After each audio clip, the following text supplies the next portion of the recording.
So I think it's time we talk about Japan. One of my favorites is the first time we ever went to a maid. Actually, the only time we ever went to a maid cafe. We went to maid cafe when it was still kind of a cool thing and not as well known as it is today. So it was about 2009. We're in Japan. We go to Akihabara, and we want to go to a maid cafe. Now here's the problem: when you get to Akihabara, there's there's women all over the street dressed up as maids, and they all have flyers, and they all want you to come to their shop, and it's a little daunting. You don't know, where are you taking me? Why are we going with you? How do you judge one from the other? We saw guys like looking at the flyers that the girls were hanging out and going, I guess this one's pretty good. How can you tell? What's the difference between one maid cafe and from another? So we got this girl, and she walks us to the maid cafe. She walked us far. I mean, it was not like where she was standing. We were at least 4 or 5 blocks away from her actual maid cafe, which is called Maid Dreaming, which is kind of, I guess, a popular one. You ever see the videos in Japan where the girls are standing on the second balcony and all waving and talking to you? Well, that's the one we went to, and it's on like a side block. Then they take you on the elevator, and they take you upstairs to the actual cafe. It's a scary situation because being like from a Western country, you're always ready for something bad to happen.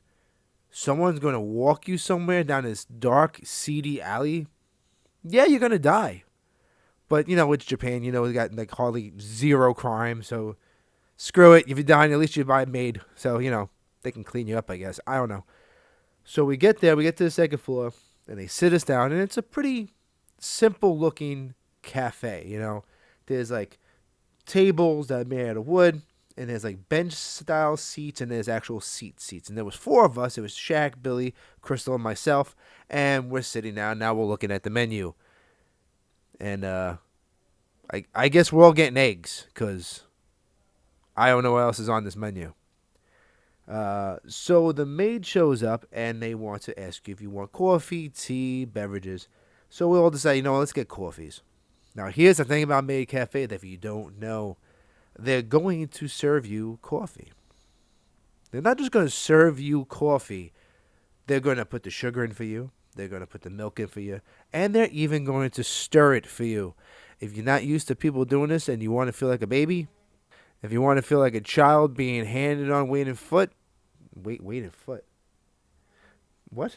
If you want to feel like a little kid being served hand and foot, then this is your thing.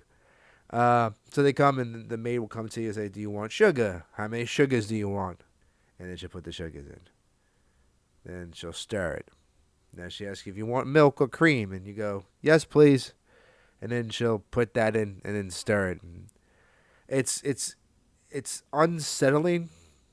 I mean, if you're a creepy son of a sea cook, you're gonna like this. It's gonna feel really cool to have some girl wait on your head and foot. I'm not into that, and I don't think anybody really should be. But you go with it because that's why you're here. It's a maid cafe. Obviously, is what maids do in real life. So everyone ordered their food, and now the food comes, and Billy orders an omelet, and the maid asks him in Japanese because she does not speak English, "Where do you want to put the ketchup?" And he's like, "Anywhere." And she stood there, and she says in Japanese to my wife, where does he want the ketchup? Because you have to tell them where you want the ketchup because she's going to draw on your eggs. And Bill's like, "I don't care. Just put the ketchup anywhere." It's like, she's not going to leave until you point somewhere on your plate, stupid. Just tell him where you want it. And he just couldn't figure that out. He was getting so angry. It's like, what are you doing? This poor girl is going to get fired if you don't point to where you want the ketchup. But I guess they're kind of used to how tourists are stupid, and she was just very patient. I mean, she has to do her job the right way. So Crystal says to him in Japanese, "You could put it right here," and she draws this little, I don't know, cat, or she does a drawing of something on the eggs. We'll show a picture here and show you what exactly it looks like. And then we ate the eggs. And then there was a sound booth room you can go into, and you could redub anime if that's your thing. And It's an interesting experience. It's a little weird because you don't know, but it gets slightly weirder. Because when you're done, you could choose a maid to take a picture with. And,